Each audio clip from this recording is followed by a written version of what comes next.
哋喺呢度。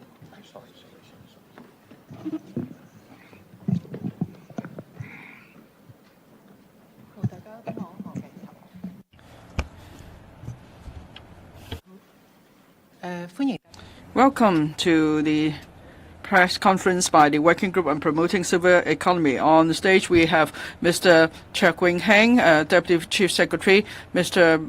Aljano Yao, Secretary for Commerce and Economic Development, Under-Secretary for Labour and Welfare, Under-Secretary for Financial Services and the Treasury, and Under-Secretary for and another Under-Secretary. And then the Deputy Chief Secretary will first say a few words. Deputy Chief Secretary. Good afternoon, members of the public and the media. Population aging is becoming an increasingly serious issue around the world, and the situation in Hong Kong is of particular concern. The Census and Statistics Department predicts that 18 years later, by 2043, more than 1 in every 3 Hong Kong residents will be an elderly person. In the light of this demographic shift, we must actively address the various challenges brought about by an aging population. At the same time, we should seize development opportunities amid the challenges, actively explore new industries and new businesses, and break new ground for Hong Kong in a time of change. The elderly account for a large proportion of our nation. With favorable financial means and purchasing power, they are a huge consumer group that cannot be overlooked, as they create a huge demand for silver economy-related products and services. Boosting the silver economy will inject vitality into the local economy and promote overall economic development, as well as spurring the development of high-quality silver products and service modes so that the elderly can share the fruits of development. With these considerations in mind, the Chief Executive announced in the 2024 policy address the establishment of the Working Group on Promoting Silver Economy, with me as the Chairman and the Secretary for Commerce and Economic Development, SED, as the Vice Chairman. The Working Group is tasked with the formulation of development plans in 5 areas, namely boosting silver consumption, developing the silver industry, promoting quality assurance of silver products, enhancing silver financial and security arrangements, and unleashing silver productivity. Over the past 6 months, the Working Group has examined a number of proposals and consulted the industry and stakeholders. After in-depth discussions, the Working Group has proposed 30 measures in 5 areas. This plentiful and practical series of measures involves collaboration amongst different bureaux and sectors. Jointly promoted by different policy bureaux and multiple organizations from different sectors, the measures aim to boost consumption among the elderly, develop silver products and services, enhance the recognition of products and services through accreditation to drive sales, make good use of and safeguard the financial resources of the elderly, and attract the elderly to join the labor market with a view to enhancing social productivity and building a silver-friendly society together. First, on boosting silver consumption. Owing to their health condition and lifestyle practices, the consumption needs of the elderly are different from those of other consumers. There is a great consumption potential in areas including catering, personal hygiene, and healthcare. The government aims to boost silver consumption through various means, including exhibitions, retail concessions, e-commerce, the Silver Summit, developing catering initiatives for the elderly, and protecting elderly consumers' rights and interests. The Commerce and Economic Development Bureau, CEDB, will take the lead in boosting silver consumption. The 11 measures are: the exhibition industry will enhance silver economy elements in exhibitions. 2, the exhibition industry will stage a new thematic exhibition on the silver economy. 3, the retail sector will provide retail concessions to the elderly. 4, the CEDB will facilitate the retail sector through the Hong Kong Retail Management Association in exploring the introduction of silver products and services. 5, the Hong Kong Trade Development Council, HKTDC, will supply silver products via e-commerce platforms. 6, the catering sector will launch the Friends and Flavors initiative to introduce meal options suitable for the elderly. 7, the CEDB will support the business sector to promote care food together with the Hong Kong Council of Social Service, Hong Kong CSS. 8, the food manufacturing industry will offer prepacked food products that cater to the needs and preferences of the elderly. 9. The CDB will stage the Silver Summit with the HKCSS. 10. The Consumer Council will enhance information on silver consumption. And 11. The Customs and Excise Department will strengthen publicity and education work on silver consumption. 2. Developing silver industry. The health and daily needs of the Silver Hedge Group generate a huge demand for products and services. Silver products, including Geron technology products, have hence come into being. The development of the silver industry is led by the Innovation, Technology and Industry Bureau. The 4 measures are: 1. The Hong Kong Science and Technology Parks Corporation, HKSTPC, Cyberport and the Hong Kong Productivity Council will support their technology enterprises to develop Geron technology. 2. The Logistics and Supply Chain Multi-Tech R&D Center and the Nano and Advanced Materials Institute will facilitate the realization and commercialization of Geron technology-related research and development R&D projects. 3. The HKSTPC and Cyberport will assist companies engaged in Geron technology to collaborate with the elderly care industry, hospitals and clinics for Geron technology product R&D to match the needs of the elderly. And 4. The Social Welfare Department will expand the household use of Geron technology products. 3. Promoting quality assurance of silver products. Quality assurance for products and services can enhance their acceptance and appeal, helping to establish brand value and expand sales network. The promotion of quality assurance of silver products is led by the CEDB. The 4 measures are: 1. The HKCSS will launch the Care Food GBA standard. 2. The Federation of Hong Kong Industries will launch the Hong Kong Silver Q Mark product scheme. 3. The Development Bureau will launch the voluntary accreditation scheme on elderly-friendly building designs in the near term. And 4, the Hong Kong Quality Assurance Agency will launch the Hong Kong Registration Silver-Friendly Series. 4. Enhancing silver financial and security arrangements. Elderly people in Hong Kong possess a certain degree of wealth, which provides the prerequisite for developing silver finance.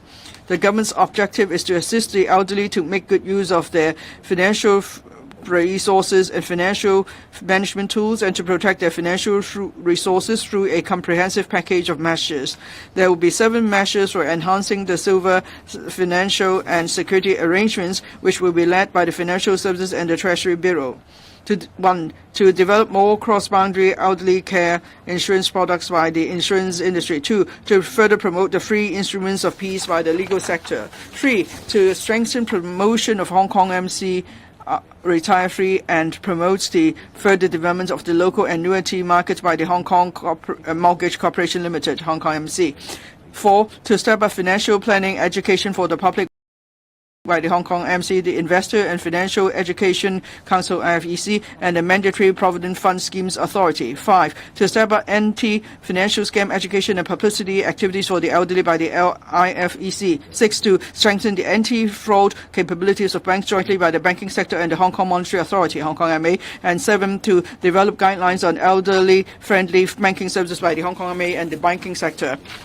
The 5th area, unleashing silver productivity. The government will encourage and assist more elderly persons to join the labor market through employment support and training, as well as the promotion of elderly-friendly employment services practices in a bid to unleash productivity. The Labour and Welfare Bureau, LWB, will take the lead in driving the measures for unleashing silver productivity as follows. 1. The Employees Retraining Board will roll out priority training consultation services and offer more dedicated training courses to address the needs of industries with keen manpower demand. 2. The Labour Department, LD, will double the number of job fairs for older and middle-aged persons this year. 3. The LWB will review the Re-employment Allowance Pilot Scheme and the Employment Program for the elderly and middle-aged to further explore measures to encourage the employment of persons aged 60 or above. And 4. The LD will step up the promotion of elderly-friendly employment practices. The silver economy holds tremendous business opportunities. With the joint efforts of the government as various sectors, we can certainly expand the scale and industrial chain of the silver economy, enhance the quality of life for the elderly in all aspects, and increase their sense of contentment and happiness. That brings me to the end of my brief introduction. I will now invite SED and the other few undersecretaries to present the measures under their respective portfolios in detail. Thank you. General public, friends of media, good afternoon. Just now, the Deputy Chief Secretary for Administration have already introduced to you the measures to be implemented by the working group on promoting silver economy in 5 different sectors. I am going to give you more details about the measures in the area to enhance the quality assurance as well as developing silver industry, headed by Commerce and Economic Development Bureau. Since the formation of the working group, we have been actively connecting with the sector as well as stakeholders so that we can roll out different measures to boost silver economy. First, boosting silver consumptions. We have set out a number of measures. There are a total of 11 measures in 5 different domains. In light of exhibitions and retail events, we hope that the business sector will grasp the opportunity to launch new products. We will encourage them to increase silver economy elements in the exhibition. For instance, we would encourage the traders and the exhibition organizers to include free admission for elderly, exclusive offers for the elderly, and also specific products and service package designed for the elderly. As there are these elements included, there will be more products and services that cater to the needs and preference of the elderly.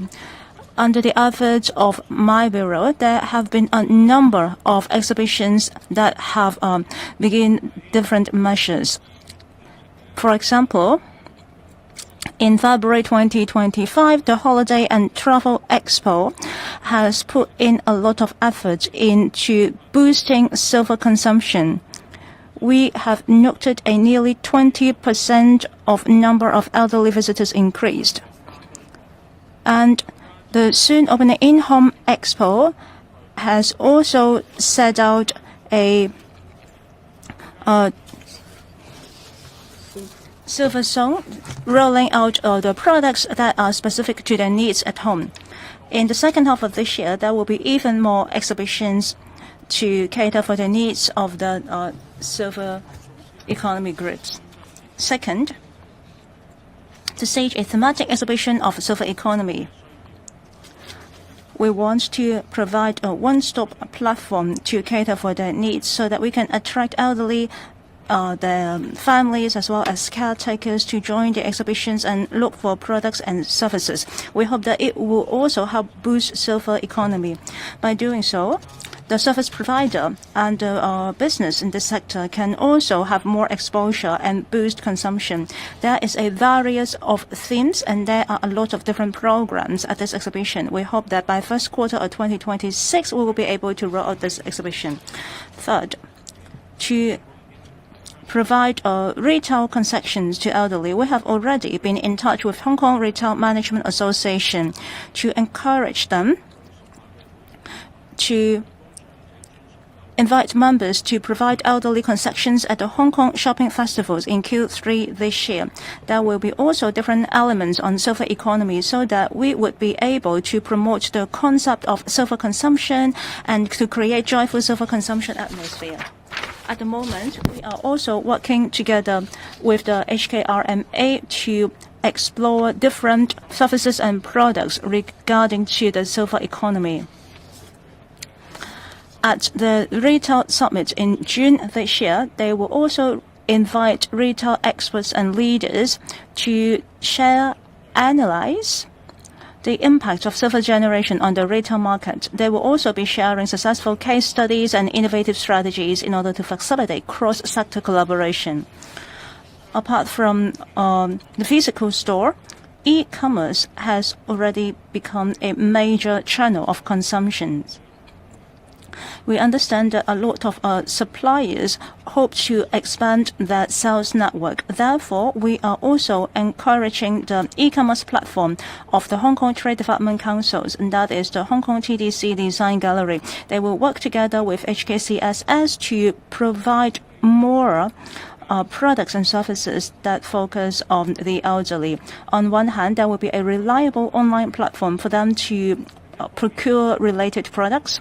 On the other hand, local vendors will also be encouraged to promote more silver products.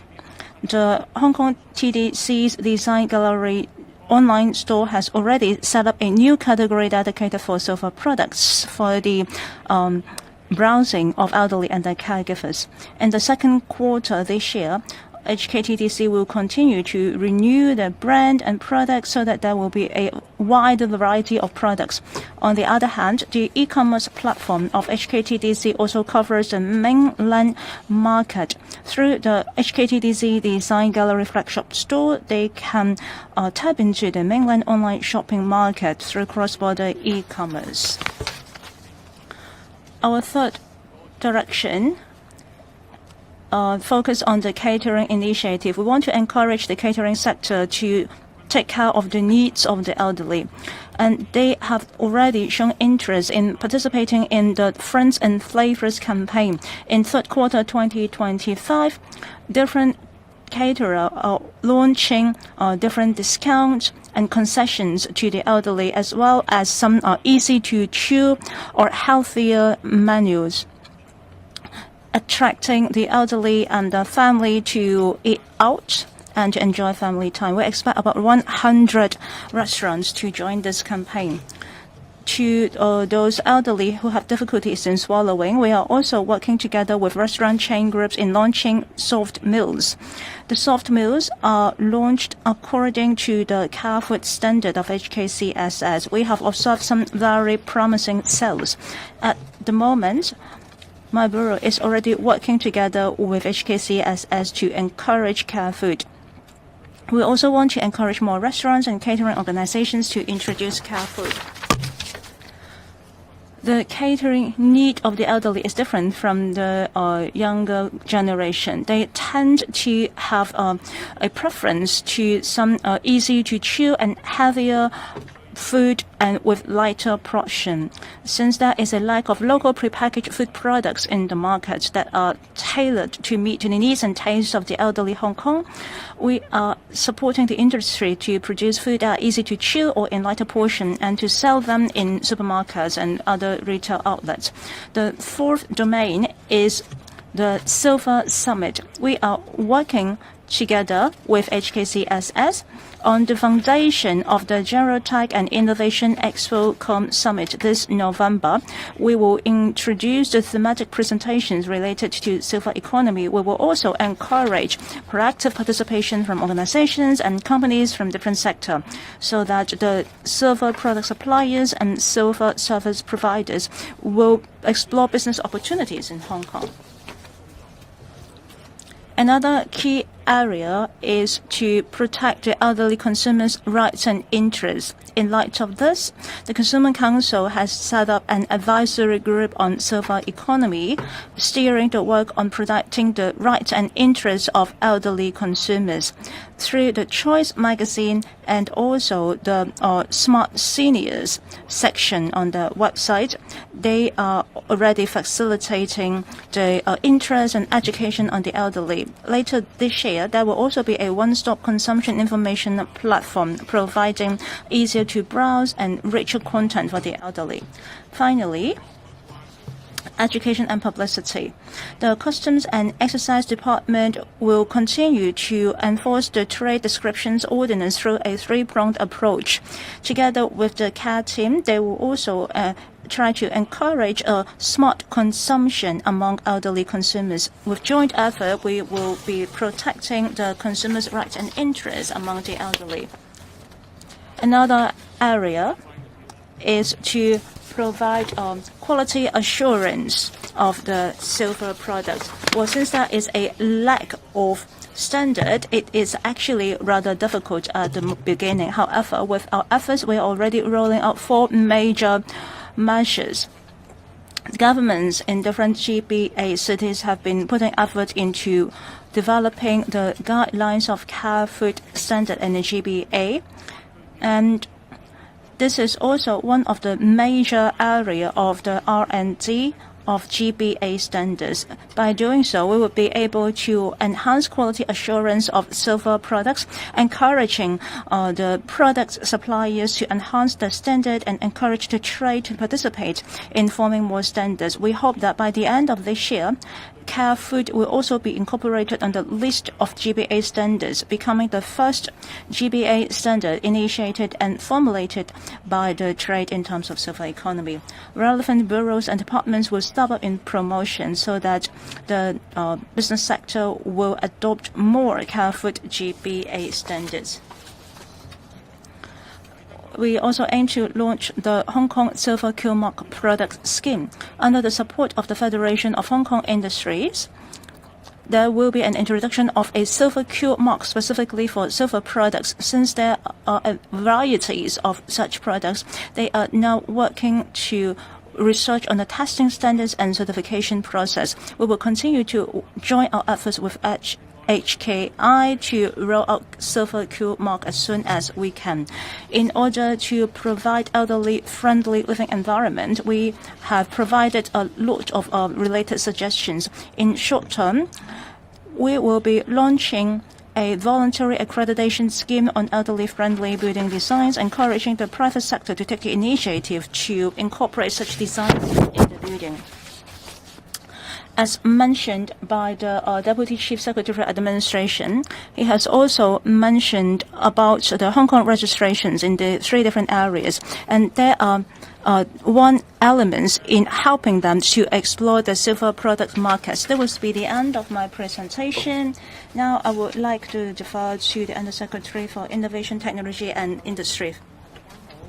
喺發展銀髮產業方面啦，政府係會透過營造蓬勃嘅樂齡科技生態圈，整合資源，推動有關嘅成果轉化、商品化，以及咧係更好咁樣對接需求，助力業界拓展市場等啦，總體去到推動樂齡產品嘅產業化。And will help the market to promote the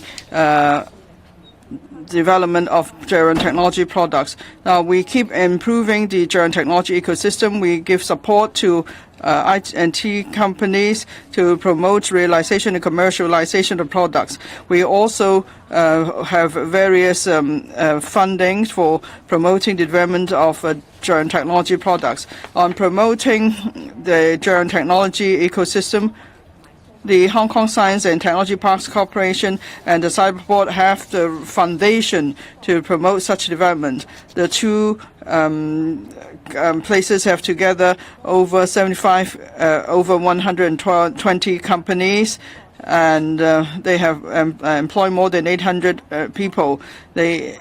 And then the HK, STPC and Cyberpark will step up effort to promote the development of the German technology ecosystem.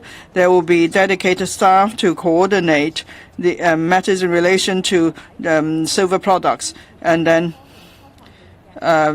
we will continue to support the development of German technology startups. We will also step up HK, STPC will step up collaboration with companies to provide a platform so that there could be midstream testing in the market, and they could arrange for elderly users in real life to test the relevant German technology products that will help to speed up the development of such products. And then the Cyberport, the STPC will also stage summit, that is the German Tech and Innovation Expo Summit, to showcase the solutions and adoption outcomes of German technology developed by park companies. And then the Cyberport will, in its flagship event, a Digital Entertainment Leadership Forum, hold a special elderly esports day for the elderly to experience the thrills of esports competition. And then the Hong Kong Productivity Council also plans to offer to general technology vendors, service providers, and organizations free advisory service relating to the use, testing, and standard compliance of various types of technologies. They plan to launch the service in the third quarter this year, so that from the technical aspect, they could provide further assistance to help the industry to promote the development of general technology. And then the different research and development centers will, in their respective fields, step up effort to facilitate the realization and commercialization of general technology-related projects. For example, the Logistics and Supply Chain Multi-Tech R&D Center is actually working with a local logistics company, with a local property management company. So in a light public housing project, they will provide smart service robots. And then the Nano and Advanced Materials Institute has licensed its smart protection material to a local healthcare product company to produce intelligent firm to soft floor mat. Now, different social welfare organizations are already procuring the mat. So these are just some examples. In future, the relevant INT and R&D centers will make greater effort to promote the realization, commercialization of general technology R&D projects. And of course, we also see that it is important that our general technology products could meet the needs of users, so that then that we could further expand the market. The STPC and Cyberport will make active effort in this respect. STPC will be organizing a series of activities so that park companies will work with the elderly care sector, hospitals, clinics, and educational institutions to go into partnership. And they will help users in the market to learn about general technology solutions. The Cyberport will also organize a series of business matching activities to help general technology startups in establishing connections with government departments and social welfare organizations.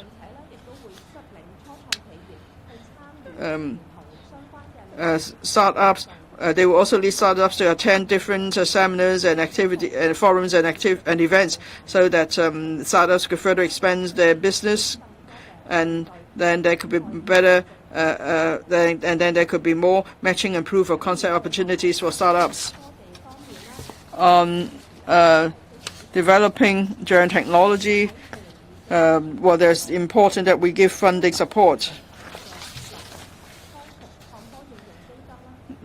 The government has injected an additional $1 billion in 2024 to 25 into the Innovation and Technology Fund for Application in Elderly and Rehabilitation Care.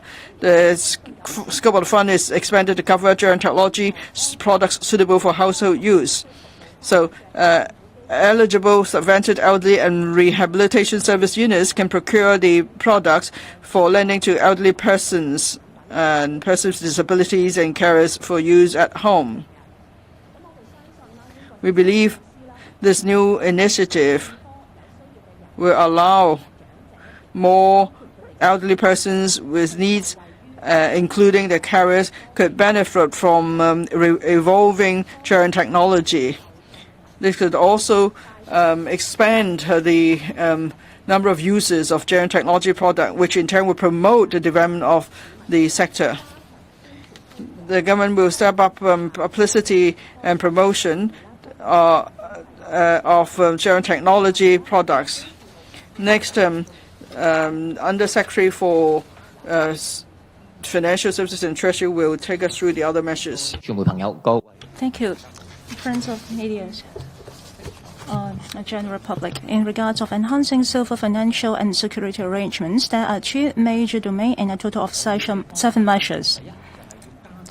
First, we want to enhance the publicity as well as the product of after-retirement financial products and also anti-scam effort. We are encouraging insurance groups to offer more cross-border products there are already a number of authorized insurers in Hong Kong offering savings-oriented insurance products. Policyholders will have the right to access mainland elderly care facilities. The Insurance Authority is in discussion with a large insurance group that has experience in integrating insurance and elderly care services in mainland, encouraging them to set up office in Hong Kong. The legal sector will also further promote the 3 instruments of peace, including the will, enduring power of attorney, and advance directive. Through seminars and websites, the legal profession will introduce the advantages of the benefits of creating the 3 instruments of peace in simple terms, as well as the necessary legal services. By visiting the list of counselors of reverse mortgage program on the website of the Law Society of Hong Kong, members of the public can also find more information in this regard. Also, the Hong Kong Mortgage Corporation will also strengthen the promotion of HKMC Retire 3, and that is the annuity plan as well as the insurance plan. And the HKMC, since January 2025, they have launched a year-round advertising campaign. Through diverse platforms, HKMC highlights the key features of the HKMC Retire 3 products. They have also produced Start a Wonderful Journey video series. HKMC Annuity Limited has also expanded its Mr. Well-Planned series. They use relatable day-to-day scenarios to address common questions and dispel misconceptions about annuity products.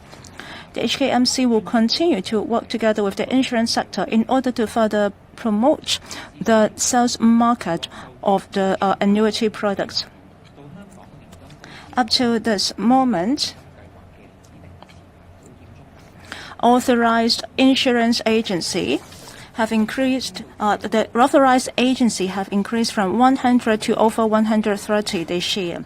And the insurance partner have increased from 2 to 3. HKMC Annuity Limited is also planning to increase registered insurance agents to a total of 150 within this year. In order to expand the sales network of annuity products, HKMC will continue to focus on reinsurance so that the insurance company can manage the life insurance risk and encourage them to roll out more lifelong annuity products.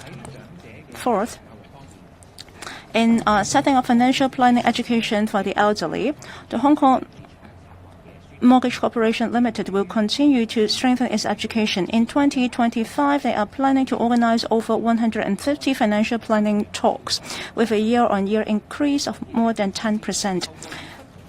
By collaborating with corporations and organizations, HKMC will continue to disseminate retirement financial planning concepts and information to the members of the public so that they will have a better idea about setting up will, enduring power, and advance directives. The IFEC, that is the Investor and Financial Education Council, have partnered with HKMC and the Education University of Hong Kong to organize an online talk to promote awareness of early retirement planning and related products. This talk has attracted close to 1 million views.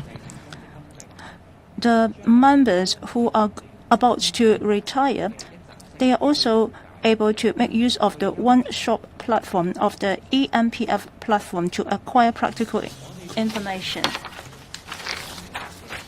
We will also focus on the anti-fraud capabilities. In first quarter this year, we have already launched 42 activities.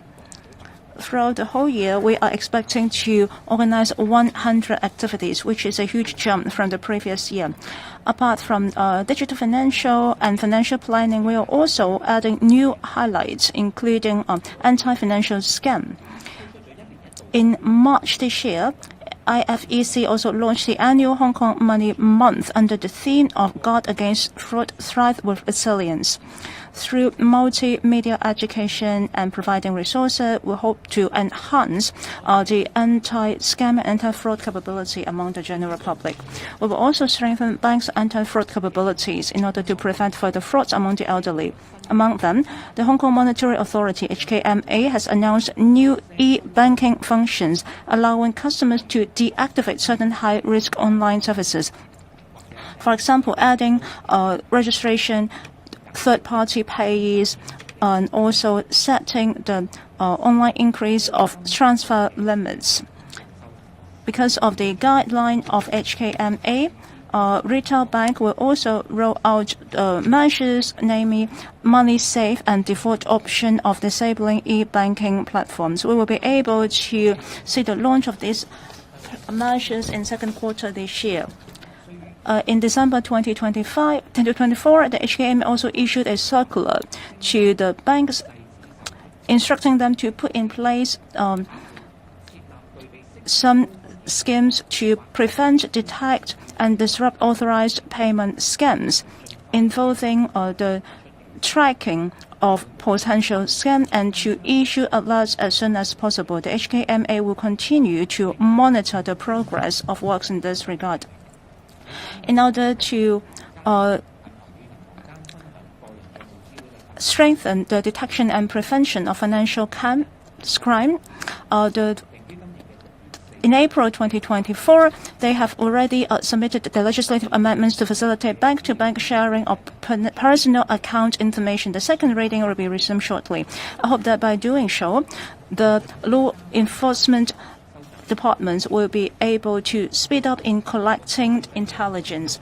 HKMA will continue to work closely with the banking industry and the Hong Kong Police Force to deliver more effective anti-scam initiative for the general public, including the elderly. For example, to enhance the speed and volume of intelligence and scam tactics exchange in the Fraud and Money Laundering Intelligence Task Force, reducing the response time of 24/7 stop payment mechanism to speed up the interception of fraudulent funds, and also issued timely alerts and to strengthen the warnings towards potential fraudulent funds. We will also continue to strengthen the use of HKPF's scam meter database to identify and disrupt mule account networks. Finally, HKMA is also working together with the Hong Kong Association of Banks to formulate a set of industry guidelines and also specific recommendations on elderly-friendly banking services. For instance, they will be enhancing elderly consumers' experience in bank services and to promote financial literacy and digital inclusion. We will continue to promote various measures in order to enhance the anti-scam capability and to increase their knowledge in this regard. We also want to provide more various and personalized banking services to them. Finally, Under Secretary for Labour and Welfare will introduce different measures in the areas of unleashing silver productivity. Thank you. The government has been launching various measures to tap into the productivity of the elderly. We want to encourage more elderly persons to take up work or continue to take up work. On training, and the Employees Retraining Board continues to provide comprehensive and diversified training to different population groups in the community. This is to boost their productivity. So the working group on promoting silver economy has set the target of unleashing silver productivity. So we're going to launch further measures to encourage post-50s, particularly post-60s, to participate in training and rejoin the labour market.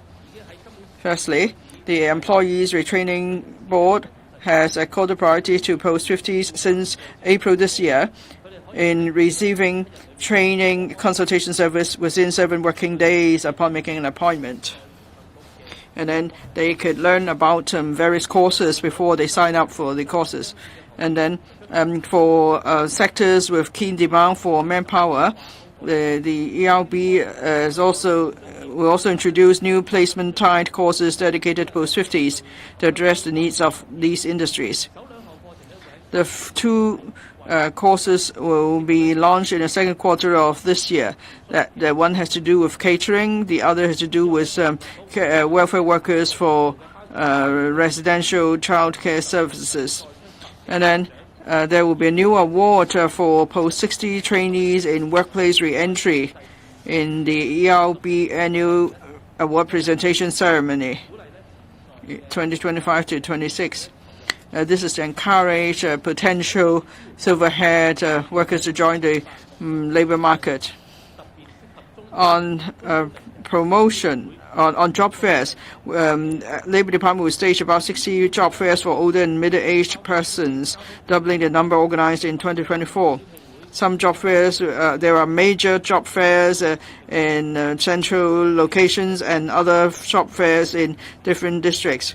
So job seekers will have a good chance of being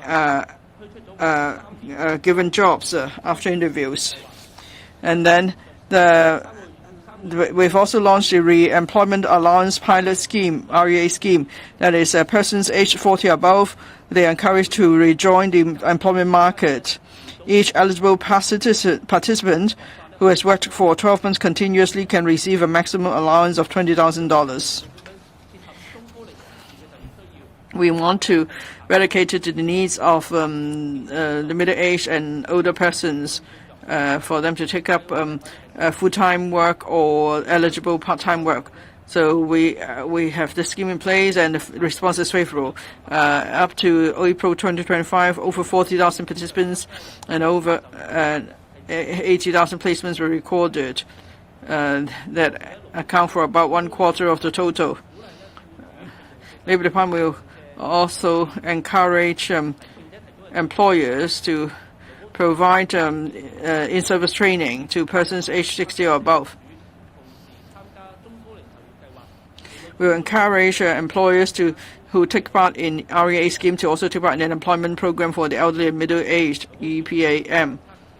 The Labor Department will closely monitor the situation. In the first quarter of 2026, the Labor Department will conduct a midterm review of the REA scheme together with the EPAM, and then we'll explore measures for enhancing the schemes, and that it will include measures to further encourage employment of persons aged 60 or above.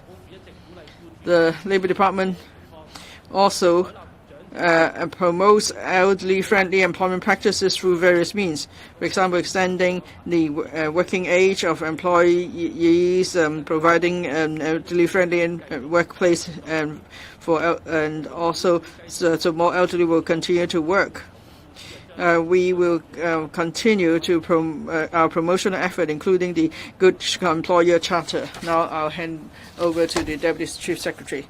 Well, now the floor is open to questions. Before you speak, please raise your hands, and then we'll pass you the microphone. And please first identify your organization, and please limit yourselves to 2 questions each. Any questions, please? The one in white. I'm from TVB. Now, there are these various measures. Do they have KPIs? And how do you assess the effectiveness of policies? Will there be a review, say, after 6 months? And what is your projection of the contribution of the silver economy to our GDP, or do you have a target? And a question for the Labour and Welfare Bureau. The REA scheme, there are quotas, and how many trainees do you plan to recruit? I'll take the first few questions.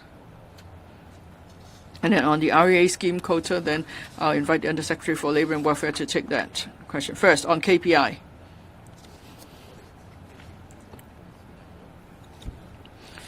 Now, if we set KPIs for certain government measures,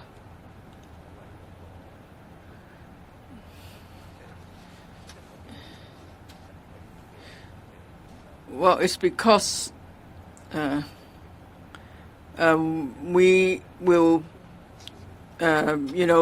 invest to a certain extent, so that will affect the outcome, and only then it will be meaningful to set a KPI. But then in the measures we announced, Well, the government only sets the broad direction and proposes the measures. As for the implementation of the measures, we will have to work with other organizations and groups. Now, we've announced 30 measures today. Over 20 measures involve the reference sectors or organizations. So therefore, it's difficult for us to set target indicator on the economic benefits that we will gain. In that case, then how do we measure the effectiveness of these measures?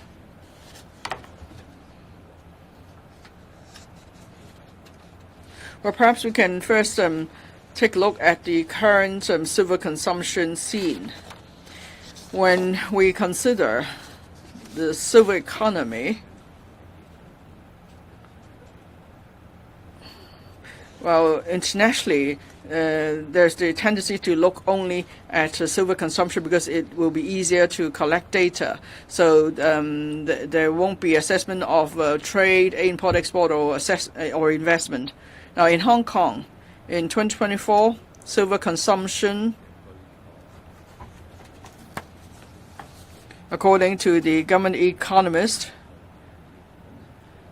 in 2024, persons aged 60 or above, their consumption was about $342 billion. That's 11% of the GDP.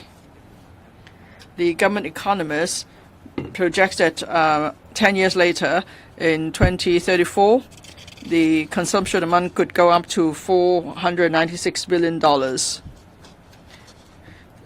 So these are the projection. This is the projection before we roll out these measures. So it's hard for us to set a target or an indicator. But let's say there's a 5% growth each year, then the growth would be rather substantial. For instance, in 2024, we were talking about $342 billion. Let's say there's a 5% increase. Then the economic benefits amount to $17 billion. If there's a 10% increase, of course, that would be great. Then we're talking about $34 billion in economic benefits. So that's how we look at it. And then, as I said, it's hard to set KPIs. And so equally, therefore, it's hard for us to project the impact on GDP growth and the percentage of GDP growth arising from these measures. It's hard for us to work out these figures. Perhaps Mr. Ho will now answer the question on the REA scheme quota. Well, for the two new courses for post-50s, one is for the catering industry, the other is for the childcare residential services sector. But this is the initial scheme. We'll look at the enrollment situation and then we'll make adjustments accordingly. And for the post-50s, apart from these two dedicated courses, they could also sign up for the remaining 700 courses for all. So there are more than 700 courses to choose from, really. The one from the back. So first, because you mentioned that the government will encourage post-50s to rejoin the labor market. So do you have a target of how many more people above 50 will be rejoining the workforce, and what kinds of jobs or industries should attract the most of these people? And the second question, given the current economic situation of Hong Kong, how do you expect these measures to contribute to the economy and the GDP, and when will you review your measures? Thank you. I take your question briefly, and then I see if other colleagues may have anything to supplement. On the possible addition to the labor force, in 2024, the labor participation rate of Hong Kong people above the age of 60 is about 23.7%. While the overall, if you take the whole Hong Kong workforce into account, the labor participation rate is 54.7%. And if you look at the figure in 2025, this year, the first quarter, because the figure I gave you just now was relating to people above the age of 60. So it could go up to as high as 70-something, 80-something. But if you zoom in on the age bracket of 60 to 69, the labor participation rate in the first quarter of 2025 is 38.8%. So if you look at the overall labor participation rate and the labor participation rate of this age bracket, it will give you, a differential of about 16%. So that is theoretically, that is the number that we can go for, okay? And your second question is about how would our measures contribute to GDP growth. I briefly mentioned this in the reply to an earlier question, and I think instead of setting a KPI, which actually is not appropriate for this kind of program, which involves implementation by many outside parties, and the result of which is rather beyond the control of the administration.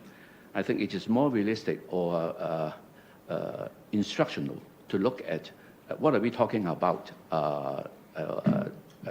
in terms of what is the magnitude of the silver economy. And worldwide, the practice to measure silver economy is to look at the consumption of the elderly. In 2024, the consumption, the elderly spending of people aged 60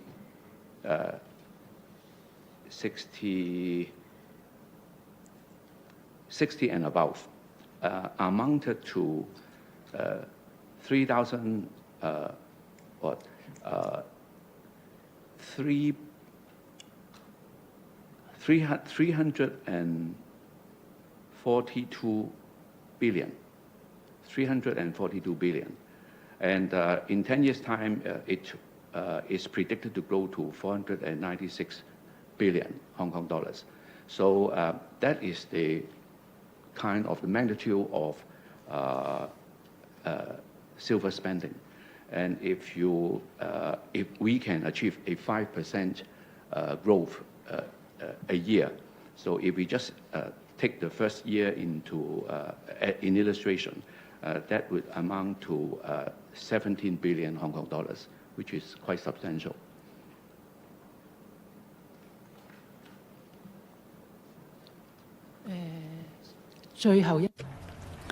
Last question. Hi, I'm from Mingpao.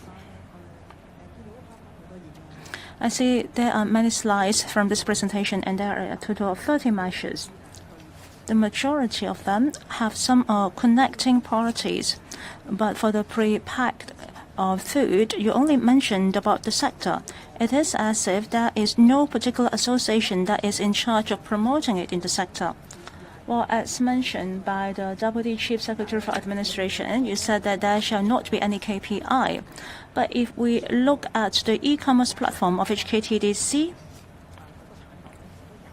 there are only 25 products related to silver consumption. If there is no KPI and if there are measures have no connected or related party in the sector, well, perhaps you have only set out the measures today, but there will be no progress after a year's time. Will you put in place any short-term objective? I also have a question for Mr. Ho and the Secretary. I can see that many programs are very popular, especially the employment of the mid and old age people, and also different subsidies.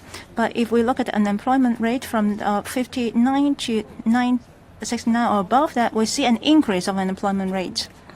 There have been a lot of discussions about that because the economy is deteriorating, a lot of shops have closed, and there are many external manpower replacing them on grassroots level. What is your take? Is that time for you to review the policy on importation of labor? You also mentioned about the two-job fair. How many people do you expect to benefit from it, and what are the work types that are suitable those who age 50 or above? I will take the first two questions. And I'm not sure if there is any supplement from CEDB, and then Mr. Ho and the Secretary will reply on the labor-related issues. You have mentioned about the lack of a leading organization in the area of pre-packed food. I think it is not the case because we are not just working with one particular company. If you look at the catering industry, we are promoting some elderly-friendly menus, and we only put in the catering sector there. But of course, there are a number of associations in that sector. But we will not name them one by one. Some are more active than others.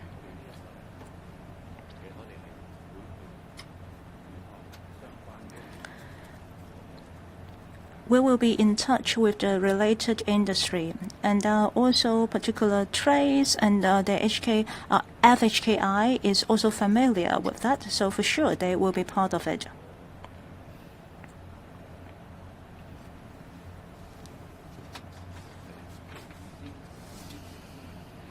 Just now you have asked about the prepacked food. What is your another question?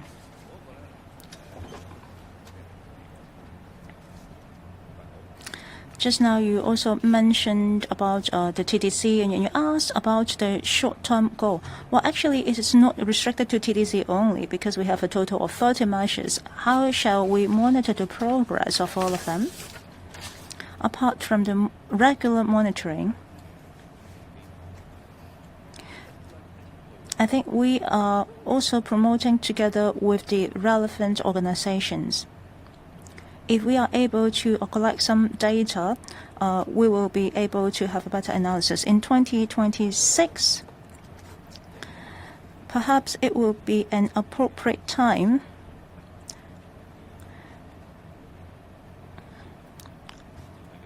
to conduct some survey regarding different measures that we have rolled out, especially those related to the consumption. If we have the resources, perhaps we can also do some surveying. See if there is anything that you would like to supplement from the CEDB. Well, in terms of counterparts like the Hong Kong CSS, it helps us to liaise with food manufacturers on the production of frozen food. While there are so many organizations working with us, so we won't list them out one by one, but the Hong Kong Council of Social Services is one organization that helps to liaise with food manufacturers to produce pre-packed food. And then LegCo members from the catering sector also help to liaise with the catering sector so they could conduct some research and identify business opportunities. And then there are fast food chain stores. They already provide dishes, especially for the elderly. And the chain stores, of course, have much experience with frozen food. If they see business opportunities, I'm sure they will then launch the products. As for the TDC, we're now encouraging the development of the silver industry, say in healthcare, in the daily necessities. Well, when there are demands for these products, of course, TDC will put these products on the e-commerce platform. And then the platform doesn't just look to the local market. The platform also offers business opportunities for businesses in Hong Kong to go into the mainland market. So it has very much to do with our promotion of e-commerce at the moment. I believe there will be more and more e-commerce products available, and we'll closely monitor the situation. On productivity, If we look at the employment of the middle-aged and older persons, there are certain characteristics. They look for shorter working hours because of their health condition, or they are looking for short-term jobs, or they just want to do piece-rated part-time jobs. So we have special courses for them. Just now we mentioned 2 new courses for the catering sector and for childcare residential services sector. That's because the working hours could be shorter, and also these jobs must be taken up by locals. For example, we cannot import workers to take care of children. So that's why we are offering these courses. Hopefully then we can help the middle-aged and the older persons to join the labor market again. Now we are seeing an aging population, so we need various means to make up for provide the labor force we need. There are certain companies who require stable workers, and the arrangement will be different. But in the overall labor importation policy is under review, and then we require employers to follow the requirements of the Labor Department as they import workers, and there will be stringent law enforcement because our policy is to hire local workers first. And then there are certain jobs that require less manual labor. For example, health care workers could people take up courses. Or what about security guards? Those jobs may be suitable for the older persons, and then they could go join the labor market again. Thank you. That's the end of the press conference. Thank you.